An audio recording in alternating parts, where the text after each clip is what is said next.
99 Dehradun Indian air force का selection board बैठा था। सामने आया एक 28 साल का नौजवान, छोटा कद, सांवला रंग, सिंपल कपड़े। रामेश्वरम के एक छोटे से गांव से आया था। बाप के पास नाव थी, घर में कभी कभी रोटी भी मुश्किल से मिलती थी। लेकिन आज वो यहाँ था। पायलट बनना चाहता था, फाइटर पायलट। वो सपना जो उसने तब देखा था जब वो छोटा सा था और आसमान में परिंदे देखता था। इंटरव्यू हुआ, टेस्ट हुए, रिजल्ट आया। वो 9 नंबर पर आया।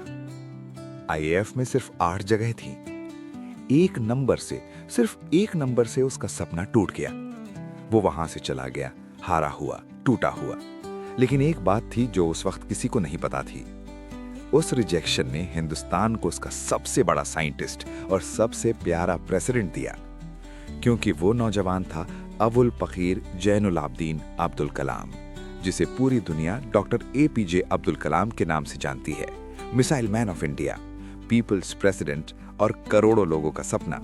आज मैं आपको उनकी वो पूरी कहानी सुनाऊंगा जो रिजेक्शन से शुरू होकर राष्ट्रपति भवन तक पहुंची। कलाम की जिंदगी में रिजेक्शन एक बार नहीं आई, बार बार आई। एआईएफ ने रिजेक्ट किया। पहली रॉकेट लॉन्च फेल हुई, लोग हंसे, ऑफिशियल्स ने रोकने की कोशिश की। आज मैं आपको बताऊंगा हर रिजेक्शन के बाद कलाम ने क्या किया। वो क्या चीज थी जो अंदर थी, जो टूटने नहीं देती थी। और वो एक पल जब एक फील्ड रॉकेट प्रोजेक्ट के बाद उनके बॉस ने जो किया वो हिंदुस्तान की हिस्ट्री में दर्ज हो गया। ये सिर्फ एक साइंटिस्ट की कहानी नहीं है, ये उस इंसान की कहानी है जो आपको और मुझे सिखा गया कि हार का मतलब अंत नहीं होता। 15 अक्टूबर 1931, रामेश्वरम, तमिलनाडु का एक छोटा सा द्वीप जैसा शहर जो श्रीलंका से बिल्कुल सटा हुआ है। यहाँ एक मुस्लिम परिवार में जैनुल आबदीन के घर एक बेटा पैदा हुआ। नाम रखा गया अब्दुल कलाम। बाप की एक छोटी सी नाव थी। हिंदू तीर्थयात्रियों को रामेश्वरम घाट पर ले जाते और वापस लाते। इसी से परिवार चलता था। घर में 5 बच्चे, पैसा हमेशा कम। लेकिन जैनुल आबदीन एक अजीब इंसान थे। गरीब थे लेकिन सोच से नहीं। उन्होंने कभी अपने बेटों को ये नहीं कहा कि सपने छोटे देखो। कहते थे अल्लाह ने हर इंसान के अंदर एक ताकत रखी है, उसे ढूंढो। कागज बांटता था, सपने देखता था। कलाम बड़े भीड़ भरी क्लास में पढ़ते थे। इतने गरीब थे कि वो अपनी फीस भर नहीं सकते थे। तो उन्होंने सुबह सुबह उठ के काम शुरू किया। अखबार बांटना, अपने शहर में दूर दूर तक साइकिल पर। सुबह 4 बजे उठते, अखबार बांटते, फिर स्कूल, रोज बिना नागा बिना शिकायत। एक दिन अखबार में एक फोटो थी, एक जहाज की फोटो थी, आसमान में उड़ता हुआ। कलाम रुक गए, काफी देर तक देखते रहे। उस दिन उन्होंने तय कर लिया कि वो आसमान को छुएंगे। टीचर ने बदलती जिंदगी। कलाम के स्कूल में एक टीचर थे, शिवा सुब्रमण्य अय्यर। एक दिन क्लास में उन्होंने पूछा, कोई बताओ परिंदे कैसे उड़ते हैं? किसी ने जवाब नहीं दिया। वो पूरी क्लास को समंदर के किनारे ले गए। वहां परिंदे उड़ रहे थे। उन्होंने एक्सप्लेन किया, पेड़, लिफ्ट, पंख, उड़ान। कलाम ने उस दिन फिजिक्स को सिर्फ सुना नहीं, फील किया। वो वापस आए और अपने बाप से बोला, अब्बा मुझे मद्रास जाना है, इंजीनियरिंग पढ़नी है। बाप ने पूछा, पैसा कहाँ से आएगा? कलाम ने कहा, हम ढूंढ लेंगे। बहन जोहरा ने अपने गहने बेच दिए। भाई मोहम्मद ने पैसा दिया। एक पूरा परिवार अपने एक बेटे का सपना पूरा करने के लिए इक्का हो गया। पहली बड़ी हार, एआईएफ रिजेक्शन। 1958 में कलाम ने मद्रास इंस्टीट्यूट ऑफ टेक्नोलॉजी से एरोस्पेस इंजीनियरिंग की डिग्री ली और सीधे अप्लाई कर दिया इंडियन एयरफोर्स में। फाइटर पायलट बनना था, वही सपना, वही आसमान। सिलेक्शन के लिए देहरादून गए, इंटरव्यू दिया, फिजिकल टेस्ट दिए, रिटन टेस्ट दिए, सब कुछ किया। रिजल्ट आया। 25 कैंडिडेट्स थे, 8 को सिलेक्ट करना था। कलाम 9 नंबर पर आए। 1 नंबर से रह गए, सिर्फ 1 नंबर से। वो ऋषिकेश गए, स्वामी शिवानंद के पास बैठे, चुप रहे काफी देर तक। फिर स्वामी ने पूछा, बेटा क्या हुआ? कलाम ने बता दिया सब कुछ, रिजेक्शन, सपना, टूटा हुआ दिल। स्वामी ने कहा, इस हार को एक्सेप्ट करो, डेस्टिनी ने तुम्हारे लिए कुछ और रखा है और वो इससे भी बड़ा है। कलाम वहां से उठ के चले आए। डीआरडीओ ज्वाइन कर लिया। एक साइंटिस्ट की जिंदगी शुरू हुई। उन्हें तब नहीं पता था स्वामी सच बोल रहे थे। रॉकेट साइंटिस्ट विक्रम साराभाई की छांव में डीआरडीओ में कलाम ने एक छोटा होवरक्राफ्ट डिजाइन किया। काम था लेकिन दिल नहीं लगा। वो बड़े सपने देखने वाले इंसान थे, छोटी चीजें उन्हें रोक नहीं सकती थी। 1969 में एक मौका आया जो जिंदगी फिसल देता है। इसरो में ट्रांसफर हो गए और वहां मिलना हुआ डॉक्टर विक्रम साराभाई से। विक्रम साराभाई हिंदुस्तान के स्पेस प्रोग्राम के पिता, विजनरी, ड्रीमर। उन्होंने कलाम को देखा, समझा और एक बड़ी जिम्मेदारी दी। SLV-3 प्रोजेक्ट हिंदुस्तान का पहला खुद का सैटेलाइट लॉन्च व्हीकल। कलाम प्रोजेक्ट डायरेक्टर बने, एक ऐसी टीम जिसने पहले कभी इतना बड़ा काम नहीं किया था, एक ऐसा देश जिसके पास रिसोर्सेस कम थे लेकिन हिम्मत ज्यादा थी। सालों की मेहनत, रातों की नींद उड़ाई, हजारों कैलकुलेशंस। 1979 में SLV-3 रेडी था, पहली लॉन्च की तैयारी। वो पल जो कलाम ने कभी नहीं भूला। 10 अगस्त 1979, श्रीहरिकोटा, पूरी टीम तैयार, दुनिया भर के जर्नलिस्ट मौजूद। इंडिया अपना पहला सैटेलाइट लॉन्च करने वाला था। काउंटडाउन शुरू हुआ, रॉकेट इग्नाइट हुआ और आसमान की तरफ बढ़ा।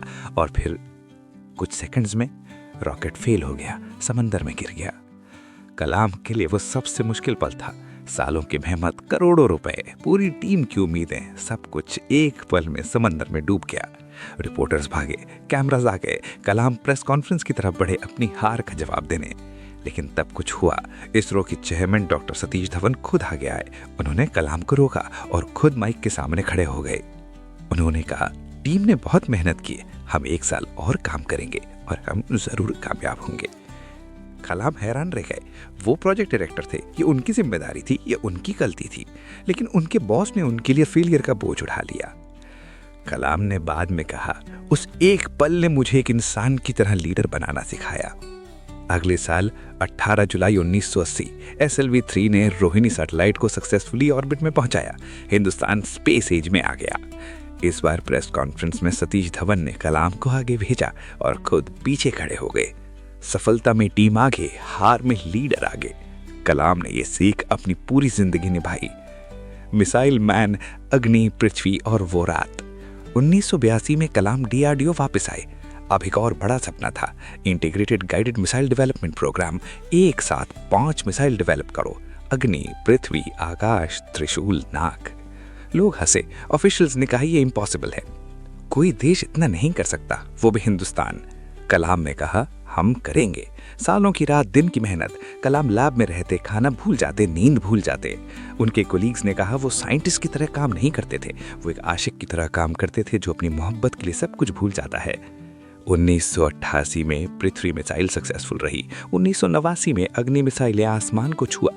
हिंदुस्तान एक मेजर मिलिट्री पावर बन गया और वो नौजवान जिसे AIF ने रिजेक्ट किया था, वो बन गया मिसाइल मैन ऑफ इंडिया।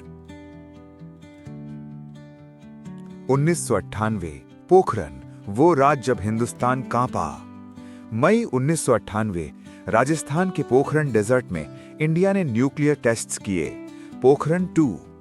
पूरी दुनिया हैरान।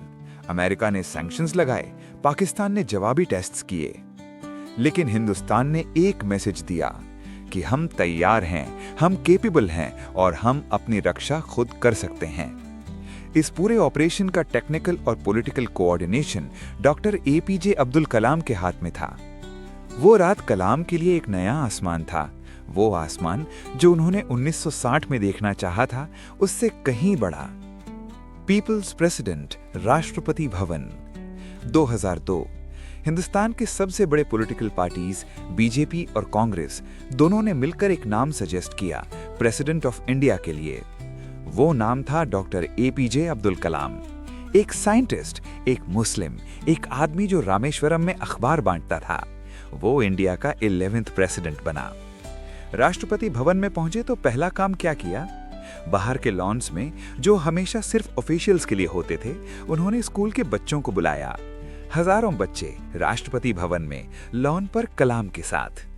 उन्होंने कहा, ये घर मेरा नहीं, ये घर हिंदुस्तान के लोगों का है। 5 साल तक कलाम ने राष्ट्रपति भवन को एक स्कूल बना दिया। बच्चों से मिलते, स्टूडेंट से मिलते, साइंटिस्ट से मिलते, टीचर्स से मिलते। हमेशा एक ही सवाल पूछते, तुम्हारा सपना क्या है? हिंदुस्तान के लिए क्या करना चाहते हो? उन 5 सालों में कलाम ने 1 करोड़ से ज्यादा बच्चों से मिल के बात की, एक एक करके, सीधी आंख से, सीधा दिल से। राष्ट्रपति के बाद भी कलाम नहीं रुके। 2007 में टर्म खत्म हुआ। ज्यादातर एक्स प्रेसिडेंट्स रिटायर कर लेते हैं, आराम करते हैं। कलाम वापस क्लासरूम में गए, यूनिवर्सिटीज में पढ़ाने लगे, लेक्चर्स देने लगे, बुक्स लिखने लगे। कहते थे, मुझे क्या चाहिए? एक ब्लैक बोर्ड, एक चौक और एक कमरा भर बच्चे, बस। उन्होंने कोई भी हौनी फीस नहीं ली, कोई भी सरकारी सुविधा नहीं ली। एक एक रुपए का हिसाब, एक एक पल का हिसाब। 27 जुलाई 2015 वो आखिरी दर्स। 27 जुलाई 2015 IIM शिलोंग। कलाम एक लेक्चर दे रहे थे, लिवेबल प्लैनेट अर्थ। 83 इयर्स की उम्र, लेकिन जवानी की आग अंदर। लेक्चर के बीच में वो लड़खड़ाए, गिरने लगे। स्टूडेंट्स भागे, डॉक्टर्स आए, हॉस्पिटल ले जाया गया। Cardiac arrest. Doctor APJ Abdul Kalam इस दुनिया से चले गए। लेकिन देखो कैसे गए, लेक्चर देते हुए, पढ़ाते हुए, स्टूडेंट्स के सामने, अपने काम के बीच। एक आशिक अपने मोहब्बत के बीच ही जाता है। पूरा हिंदुस्तान रोया उस दिन, रामेश्वरम से राष्ट्रपति भवन तक, हर स्कूल में, हर यूनिवर्सिटी में, हर घर में। वो बच्चा जो अखबार बांटना था, वो नौजवान जिसे IAF ने रिजेक्ट किया था, वो साइंटिस्ट जिसका रॉकेट फेल हुआ था, वो हिंदुस्तान का सबसे प्यारा इंसान था। वो सीख जो कलाम दे गए। तो ये कहानी क्या सिखाती है? कलाम की जिंदगी में रिजेक्शन बार बार आई। IAF ने रिजेक्ट किया तो वो मिसाइल मैन बने। रॉकेट फेल हुआ तो वो और मजबूत हो गए। ऑफिशियल्स ने रोका तो वो और आगे बढ़े। हर रिजेक्शन उन्हें वो जगह ले गई जहां वो होना चाहिए थे। कलाम कहते थे, सपने वो नहीं जो नींद में आते हैं, सपने वो हैं जो नींद आने नहीं लेते। वो अखबार बांटते थे तो भी सपना देखते थे। IAF से रिजेक्ट हुए तब भी सपना जिंदा था। रॉकेट फेल हुआ तब भी सपना नहीं मरा। और इसीलिए एक गरीब बाप का बेटा मिसाइल मैन बना। मिसाइल मैन पीपल्स प्रेसिडेंट बना। और पीपल्स प्रेसिडेंट करोड़ों लोगों का सपना बन गया। आप भी जिस जगह हैं आज, वो आपकी अंतिम मंजिल नहीं है। ये सिर्फ एक पड़ाव है। चलने का इरादा रखो, कलाम की तरह। Call to action. ये थी डॉक्टर APJ अब्दुल कलाम की कहानी, रिजेक्शन से राष्ट्रपति तक। एक ऐसी कहानी जो सिर्फ पढ़ी नहीं जाती, फील की जाती है। अगर आप भी किसी मुश्किल दौर से गुजर रहे हैं तो ये वीडियो अपने उस दोस्त को भेजो जिसे आज इस कहानी की जरूरत है। क्योंकि कभी कभी एक कहानी एक इंसान की पूरी जिंदगी बदल देती है। लाइक करें, सब्सक्राइब करें, बेल आइकन दबाएं और कमेंट में बताएं कलाम की इस कहानी में कौन सा पल आपको सबसे ज्यादा टच किया। नई वाली कहानी, IAF रिजेक्शन या सतीश धवन वाला पल, नीचे लिखो। जय हिंद, जय विज्ञान।